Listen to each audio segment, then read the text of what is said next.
নমস্কার সকল শ্রোতাবৃন্দ এবং পাঠকবৃন্দকে অনেক অনেক শুভেচ্ছা জানাই।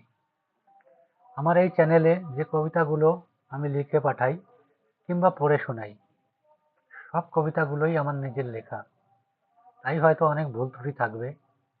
আপনাদের কাছে অনুরোধ, ভুল ত্রুটিগুলো কমেন্ট সেকশনে লিখে পাঠাবেন, যাতে আমি সেগুলোকে ঠিক করে এগোতে পারি সামনের দিকে।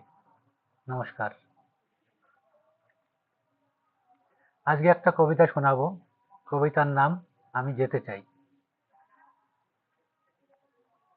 আমি যেতে চাই নিত্য ছেড়ে অনন্তের দেশে, যেখানে দিন নেই, রাত নেই, ক্ষুধা নেই, তৃষ্ণা নেই। আমি যেতে চাই নিত্য ছেড়ে অনন্তের দেশে, যেখানে হাসি নেই, কান্না নেই, দুঃখ নেই, বেদনা নেই। আমি যেতে চাই নিত্য ছেড়ে অনন্তের দেশে, যেখানে পাওয়ার আনন্দ নেই, হারিয়ে যাওয়ার ভয় নেই, যেখানে তুমি নেই, আমি নেই, তোমার আমার বলে কিছু নেই। আছে শুধু সীমাহীন শূন্যতা, আর শূন্যতার মাঝে লাখো পাওয়া। আমি যেতে চাই নিত্য ছেড়ে অনন্তের দেশে, যেখানে নীল আকাশ নেই, ছুটে চলা পবন নেই, যেখানে তৃষ্ণার জল নেই, আগুনে পুড়ে যাওয়ার ভয় নেই। আমি যেতে চাই নিত্য ছেড়ে অনন্তের দেশে, যেখানে সুউচ্চ পর্বত নেই, সুগভীর খাদ নেই, যেখানে বর্ণের ভেদ নেই, তুচ্ছ কীটের জীবন নেই। আমি যেতে চাই নিত্য ছেড়ে অনন্তের দেশে, যেখানে চাঁদ নেই, তারা নেই, চাঁদ তারার গল্প নেই, যেখানে ঘর নেই, বাড়ি নেই, শুকনো রুটি নেই, খালি পেটে আকাশের নিচে শুয়ে থাকার গল্প নেই।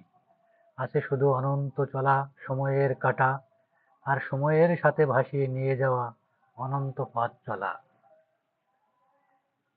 আমি যেতে চাই নিত্য ছেড়ে অনন্তের দেশে, যেখানে আশা নেই, স্বপ্ন নেই, পাওয়ার সুখ নেই, না পাওয়ার দুঃখ নেই। আমি যেতে চাই নিত্য ছেড়ে অনন্তের দেশে, যেখানে খিদে নেই, তৃষ্ণা নেই, মান নেই, অপমান নেই, ছোট বড়র খেলা নেই। আমি যেতে চাই নিত্য ছেড়ে অনন্তের দেশে, যেখানে প্রেম নেই, ভালোবাসা নেই, মোহ নেই, মায়া নেই, আপন পরের মায়া জাল নেই। আমি যেতে চাই নিত্য ছেড়ে অনন্তের দেশে, যেখানে দেহ নেই, মন নেই, কাম বাসনার চাওয়া পাওয়া নেই। আছে শুধু আত্মা, পরমাত্মার মিলন, আর মিলনের মাঝে চরম তৃপ্তি।